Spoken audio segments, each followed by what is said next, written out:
2 Samuel 14. I read from the Institute for Scripture Research, the ISR, because it takes a direct translation from Hebrew to English, Greek to English, and Aramaic to English. The letter J is about 600 years old, while the son Yehoshua died on a stake for the sins of all of humanity more than 2,000 years ago.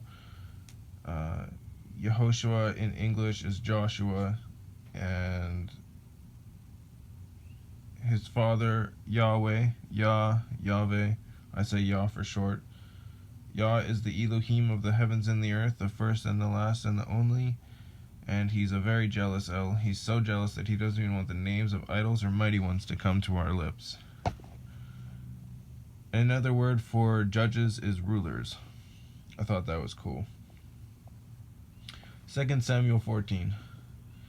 And Joab, son of Seruiah, Tseruyah, knew that the heart of the sovereign was towards Absalom, and Joab sent to Tekoa, Tekowa, and brought from there a wise woman, and said to her, Please pretend to be a mourner, and put on mourning garments, and do not anoint yourself with oil, but act like a woman who has been mourning a long time for the dead. Then you shall go to the sovereign and speak to him according to this word. And Joab said put the words in her mouth. And when the woman of Tekoa spoke to the sovereign, she fell on her face to the ground and did obeisance and said, Save, O sovereign. Obeisance is Obeisance. And the sovereign said to her, What is your trouble? And she answered, Truly I am a widow, my husband is dead, and your female servant had 2 sons.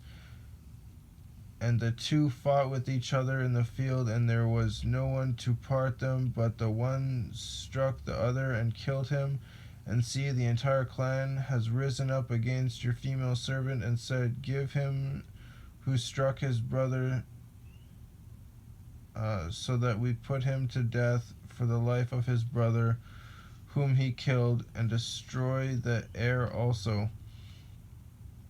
Thus they would extinguish my burning coal that is left, and leave to my husband neither name nor remnant of the earth. Well, I mean, he did murder his brother. And the sovereign said to the woman, Go to your house, and let me give commands concerning you. And the woman of Tekoa said to the sovereign, My master, O sovereign, let the crookedness be on me and on my father's house, and the sovereign and his throne be guiltless. And the sovereign said, Whoever speaks to you, bring him to me, and let him no longer touch you.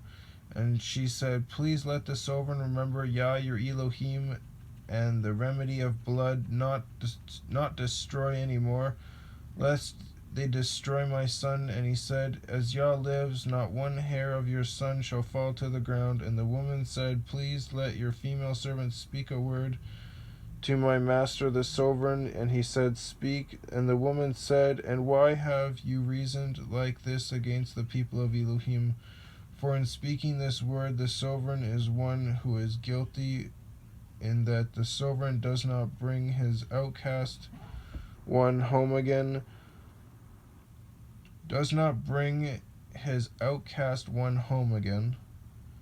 For we all certainly die and become like water filled or spilled on the ground, which is not gathered up again.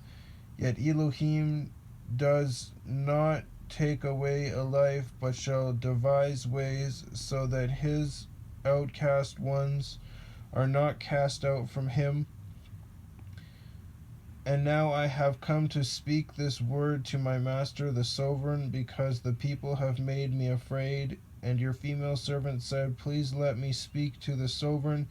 It would be that the sovereign does what his female servant asks, for the sovereign has listened to deliver his female servant from the hand of the man seeking to destroy me and my son together from the inheritance of Elohim. And the female servant said, Please let the word of my master the sovereign be comforting, for my master the sovereign is as the messenger of Elohim in discerning the good and the evil. and Yah your Elohim is with you. And the sovereign answered and said to the woman, Please do not hide from the matter that I am asking you. And the woman said, Please let my master the sovereign speak. And the sovereign said, Is the hand of Joab with you in all this? And the woman answered and said, As your being lives, my master the sovereign, no one turns to the right or to the left from all that my master the sovereign has spoken. For your servant Joab commanded me, and he put all these words in the mouth of your female servant. Your servant Joab has done this to change the appearance of the matter, but his master is wise according to the wisdom of a messenger of Elohim, to know all that is in the earth. And the sovereign said to Joab, See now, you shall do this matter, and go bring back the young man Absalom. And Joab fell to the ground on his face and did obeisance and blessed the sovereign. And Joab said, Today your servant knows that I have found favor in your eyes, my master, O sovereign, in that the sovereign has done the word of his servant. And Joab rose up and went to Geshur, Geshur, and brought Absalom to Jerusalem. And the sovereign said, Let him return to his own house, but do not let him see my face. And Absalom went to his own house and did not see the sovereign's face. And in all Israel there was no one who was praised as much as Absalom for his handsomeness. From the sole of his foot to the crown of his head there was no blemish in him. And when he cut the hair of his head, for it was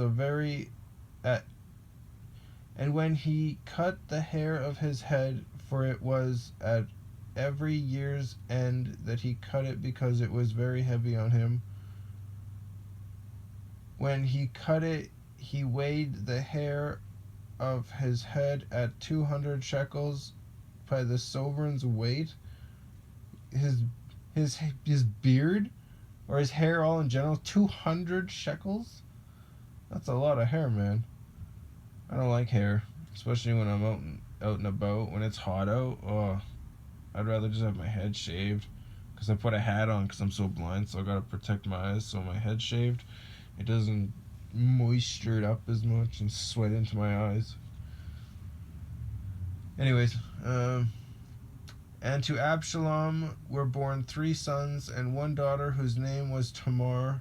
So he named his daughter after his sister, Tamar. She was a woman of beautiful appearance, and Absalom dwelt in Jerusalem 2 years, and he had not seen the sovereign's face. Then Absalom sent to Joab to send him to the sovereign, but he would not come to him. And he sent again the second time, but he would not come. And he said to his servants, See, Joab's field is near mine, and he has barley there. Go and set it on fire. And Absalom's servants set the field on fire. Then Joab rose up and came to the house of Absalom and said to him, Why have your servants set my field on fire? And Absalom said to Joab, Look, I sent to you, saying, Come here, so that I send you to the sovereign to say, Why have I come from Geshur? Wait, why didn't you just go to his house instead of sending your servants all the time, and then you just sent them to light his field on fire? Are you brain dead? You must be brain dead. A lot of people are like that in society. They're like, oh, well, I sent for you, and because you didn't come, I decided to burn your stuff. Self-centered. Self-important. Greedy people. He could have gotten off his lazy butt and gone over there and talked to him himself. Face to face.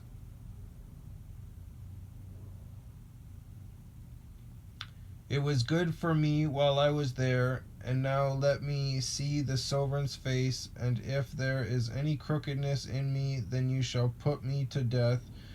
Joab then went to the sovereign and informed him, and he called for Absalom, and he came to the sovereign and bowed himself on his face to the ground before the sovereign. Then the sovereign kissed Absalom. You know, another thing he could have done is actually just go himself to the Sovereign. But he didn't do that either. He decided to burn his friend's field down. What a greedy turd.